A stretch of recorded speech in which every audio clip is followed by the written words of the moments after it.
শিখ, হিন্দু, খ্রিস্টান, বৌদ্ধ, জৈন আর মুসলমান।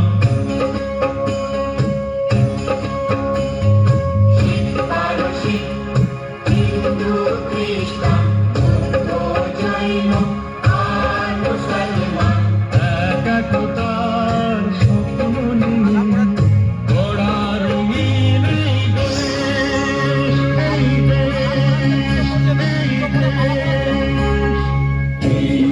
আমাদের দেশ।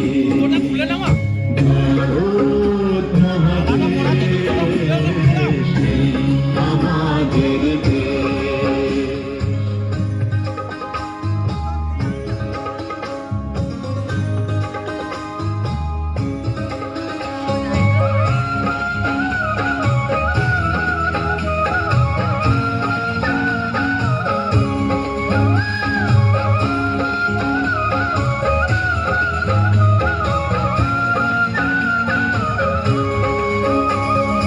নানান জাতি, নানান ভাষা, একই সুরে সদা ভাষা।